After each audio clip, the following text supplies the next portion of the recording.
Under the Palatine Hill in Rome, on a wall of old plaster, someone scratched a picture of a man being crucified.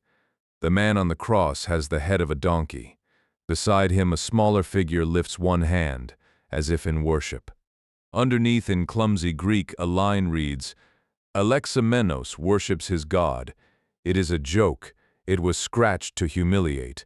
And as far as anyone can prove, it is the oldest surviving image of Jesus of Nazareth.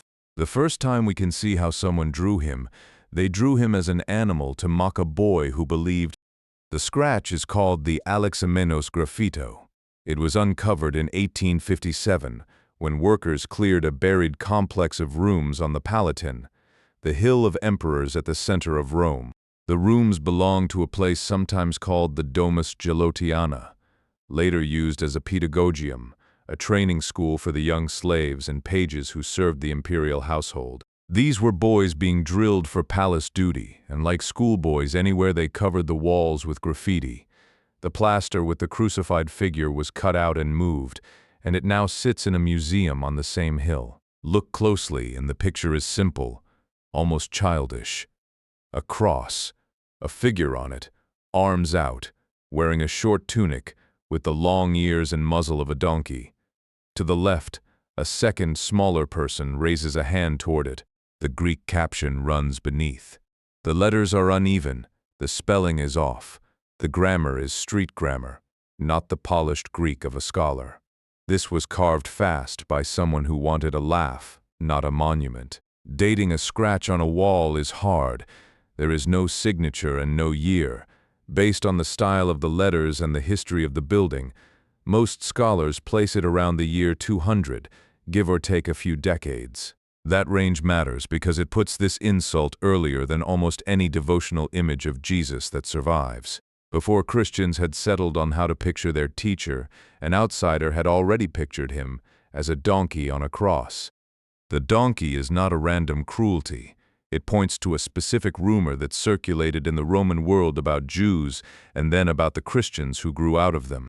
The historian Tacitus, writing around the start of the 2nd century, repeated a story that the Jews had once been saved in the desert by a herd of wild donkeys leading them to water, and that in gratitude they worshipped the image of a donkey in their temple. The story was false, but it stuck, and it transferred easily onto the new sect that read the Jewish scriptures. Christian writers of the period knew the slander well, because they kept having to answer it. Tertullian, writing in North Africa around the same time the graffito was scratched, complained that outsiders imagined the Christian god had the ears of a donkey and a hoof for a foot. He even described a man parading a caricature through the streets, a figure with donkey ears, draped in a toga, holding a book, labeled the God of the Christians. Another defender, Minucius Felix, recorded the same accusation in his dialogue and dismissed it as the invention of people who had never bothered to learn what Christians actually believed. So the graffito is not one strange man's idea. It is a picture of a joke that was already in the air. Whoever scratched it did not need to explain the donkey. Everyone in that barracks would have understood it. They were saying in a single quick drawing that Alexamenos had thrown in his lot with a crucified fool who prayed to a beast. The insult only works because it names a person. Alexamenos was real. He was almost certainly one of the boys of that school, a page or a young servant, low in rank and easy to target. Someone in his own world watched him pray to a crucified man and decided to make him the joke of the corridor. There is a second scratch found in a nearby room that may be the other half of the story. It reads in Latin, Alexamenos is faithful. Alexamenos fidelis. Nobody can prove who wrote it or when. It could be a defiant answer from Alexamenos himself or from a friend, scratched back at the mockers. It could be unrelated. But if the two belong together, then we are looking at one of the earliest arguments about Jesus preserved anywhere, carried out not in a book by a bishop but on a wall by a teenager. One boy said, "Your God is a donkey." Another said, "Alexamenos is faithful." That is the strange gift of graffiti. The great debates of the early church survive in careful letters by educated men. This survives by accident at eye level in the handwriting of ordinary people.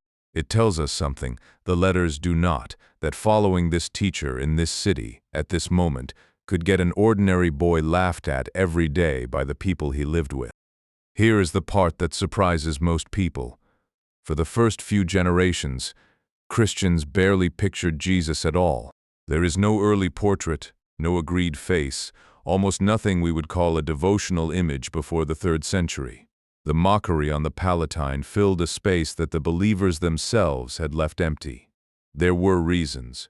The oldest Christians came out of Judaism, which took seriously the command against making images of God. To carve a face and pray to it looked dangerously close to the idol worship they had rejected. On top of that, this was a faith that spent its first centuries under suspicion and at times active persecution. It met in houses, not temples. It did not commission grand public art, because grand public art would have drawn exactly the attention it could not afford. When early Christians did use images, they hid the meaning inside symbols. A fish, because the Greek word for fish spelled out a short creed about Jesus. An anchor, for hope. A shepherd carrying a lamb, which any Roman would have read as a gentle pastoral scene, but which believers understood as their teacher. These were signals to insiders, not portraits. For a long time, the safest way to show Jesus was to not show his face at all. The earliest devotional images we can actually point to are younger than the insult, and they look nothing like it, and nothing like the face we expect. In a frontier town called Dura-Europos, on the edge of the Roman world in what is now Syria, archaeologists found a house that had been quietly converted into a church. It was in use in the middle of the 3rd century before the town was destroyed and buried, which froze it in time. On its walls are the oldest securely dated paintings of Jesus we have. In them he heals a paralyzed man and walks on water, and he is shown as a young man beardless, in a plain Roman tunic, ordinary and calm. The catacombs of Rome tell the same story. In those underground burial galleries, painted in the 3rd and early 4th centuries, Jesus appears again and again as the Good Shepherd, a youthful figure with a lamb across his shoulders, closer to the Roman sun god or a young Apollo than to any later icon. So the first believers who dared to paint him did not reach for majesty or a beard. They reached for youth, gentleness, and a face that would not alarm a nervous, half-hidden community. The Jesus of the earliest Christian art is a quiet young shepherd, not a king. The face we now think of as obviously his, the long hair, the full beard, the solemn stare, arrives later, and it arrives with power. In the 4th century, everything changed. The Emperor Constantine ended the persecutions and threw the weight of the state behind the church. Christianity moved out of the house and into the basilica. It was now a public imperial religion, and it needed a public imperial image of its founder. A gentle young shepherd was not enough to fill the apse of a great church. Artists did what artists do. They borrowed the visual language of authority already lying around them. The gods and rulers of the ancient world who signaled cosmic power were mature, bearded, long-haired men. The enthroned Zeus, the Roman Jupiter, and above all the bearded god Serapis, worshipped across the Eastern Empire. As Christian art grew grander, Jesus drifted toward that type, the majestic bearded Lord on a throne. Over the following centuries, this hardened into the standard, fixed in the golden icons of the Byzantine world, and passed down, almost unchanged, to us. The face on the wall of your imagination, then, is not a memory of a Galilean carpenter. It is a theological portrait, assembled generations after his death, borrowing the beard of the old gods to say that this man now outranked them all. Which leaves the honest question: what did he actually look like? The answer is that we do not know, because no one who met him wrote it down. The Gospels describe what Jesus said and did in enormous detail, and never once describe his face, his height, or the color of his eyes. To the people who preserved his story, his appearance simply did not matter. What we can do is describe the kind of man he must have been.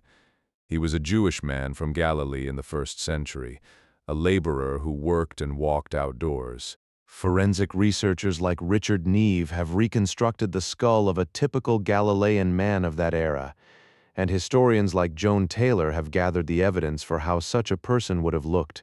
Everything points the same way. Brown to olive skin, dark eyes, short dark hair, a short beard, and a height around 5 feet 5, weathered by sun and work.